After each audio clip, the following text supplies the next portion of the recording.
he looked around and saw somebody like Yar'Adua, who from his character was incorrigible. He suspected that Yar'Adua would be able to do the things that he could not do. All the privatization that he did, he knew, I suspect that he knew that Yar'Adua would reverse them. He knew. And that was why when Yar'Adua came, the privatization of Ajakuta Steel, Alaja Steel, he reversed them. NEPA, refineries. In fact, Otedola and Dangote, who are, in my opinion, stooges to this elite group of people in the US-led West, had bought Port Harcourt refineries, Kaduna refineries, and Warri refineries. But Yar'Adua came and changed all that. I guess Obasanjo was not courageous enough. Yes, that's my opinion.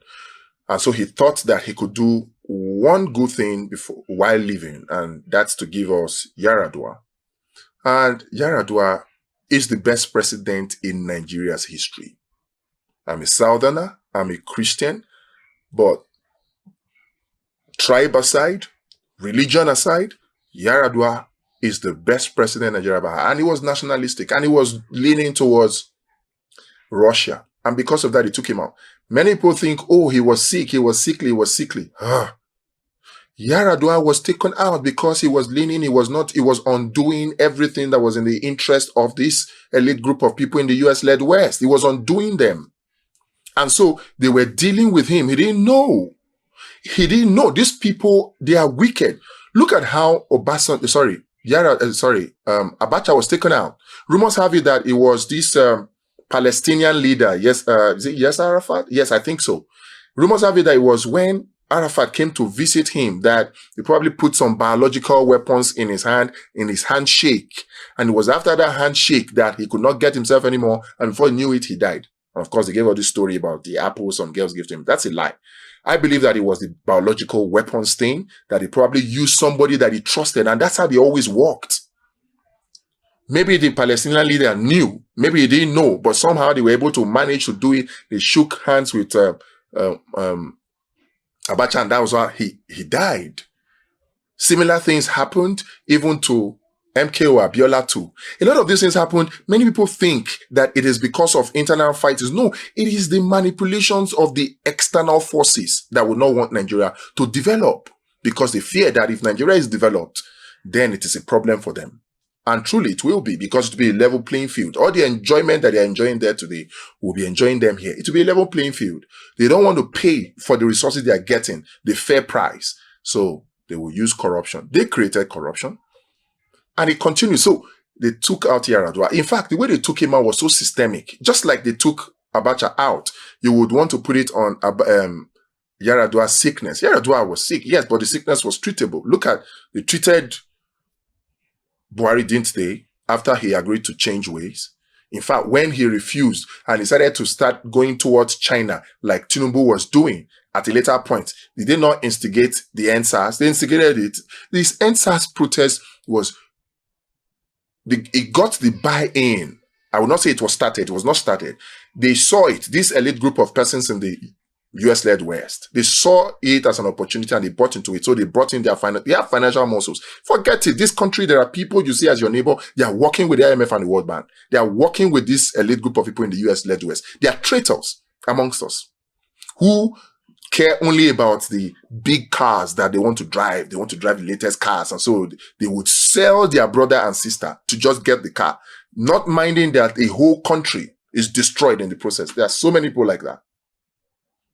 And so they would use such people to betray these ones, take them out. And that was what they did with Yar'Adua. He was getting sick. And you know, he was making the mistake of going to the people who were responsible for his sickness for treatment. And so his sickness kept getting worse. And he realized it too late. When he realized it, that was when he now decided that he would not go to Germany for treatment anymore. He would go to Saudi Arabia. But at that point, it was already too late. Because the people who were doing him were the people he was running to for treatment. And they finished him. They took him out. Because he was going to, oh my God.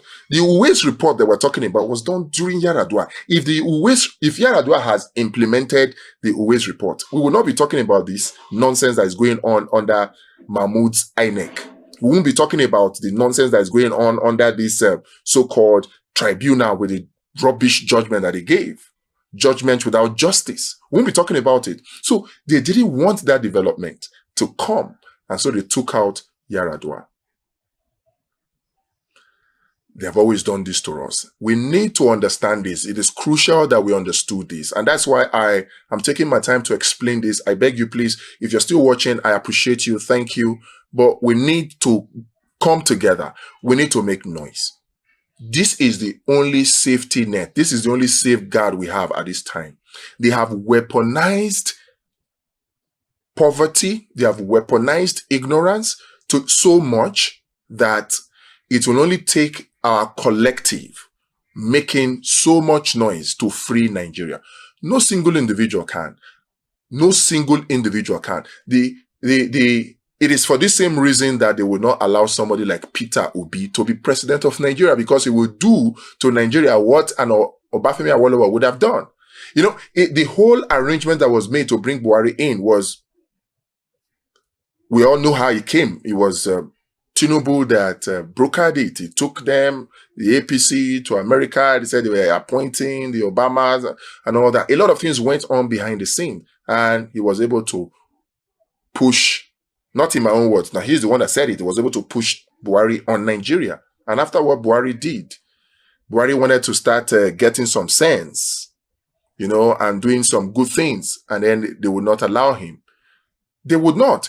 Remember when they wanted to do currency swap, when they said we didn't need to spend dollar for things that were coming in from China? Remember, that was in 2018, 2019, 2020. That was when that agreement was in place. I saw the elite group of persons in the US-led West went to work again and said, oh, if this is allowed to happen, that means that it will be the weakening of the dollar. It will be the strengthening of Nigeria's naira. It will be pushed in the direction of rapid industrialization, alleviation of poverty, creation of millions of jobs. I'm talking millions of jobs. Maybe they spent trillions on Dangote's refinery and they said to give us 100,000 jobs. They spent trillions on the Blue Rail. They spent trillions on Lekki Deep Seaport. They said to give us 100,000 jobs.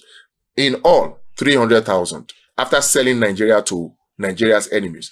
Now, what we need in Nigeria is minimum of 50 million jobs. This cannot come from this white elephant Trojan projects that these people are doing. They knew it. And so, in order to stop this move by Buhari, they looked for things that they can use. One of it was the ASSASS. The ASSASS started, they hooked into it.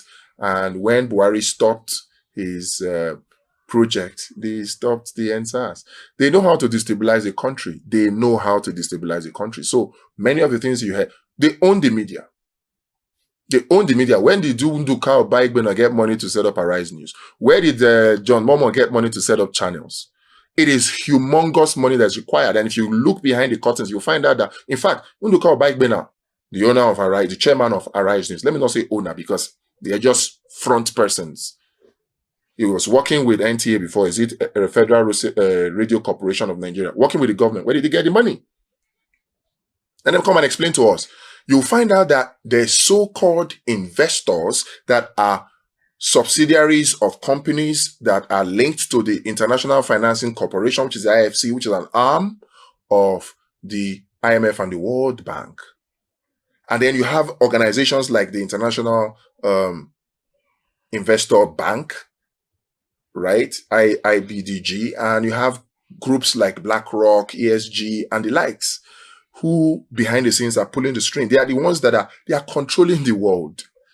They are controlling the world. So you have the likes of those people who now came to avert and tell Buhari then that, come, look, these people, they will remove you. You know, Buhari kept saying that the ASSASS is about removing him. We didn't know what was going on. But behind the scene, there was, you know, the ASSASS was a culmination. It was a melting pot of so many things. There were people who were truly agitating for the ASSASS in the ASSASS project. There were people, the IPOB people also seized the opportunity of the ASSASS. I hope you know. IPOB infiltrated.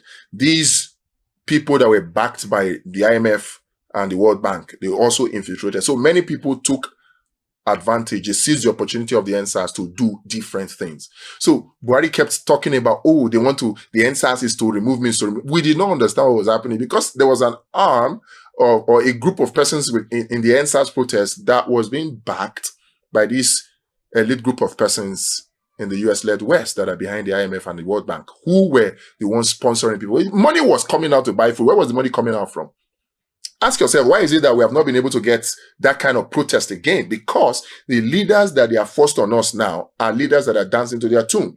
If Tinubu refuses to dance to their tune now, you will be shocked. The same people that are shouting, Tinubu is nice today, they will come back and shout Tinubu is a monster. But because many of them are on the payroll of these IMF and the World Bank, they are keeping quiet now because Tinubu is doing their bidding. How do I know Tinubu is doing their bidding? Everything they have always asked for, devaluation of the Naira, everything they have always asked for, privatization in the name of Electricity Act, the new Electricity Act that is signed into law, the Student Loan Act, the tax reforms, everything they wanted, devaluation of the Naira, he has given to them.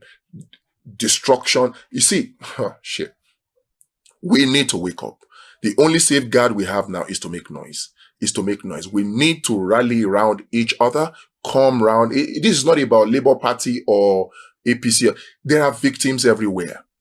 In fact, APC has more victims. Look at the meeting that was arranged in Aso Rock Villa, where Wike brought traditional rulers from Rivers State.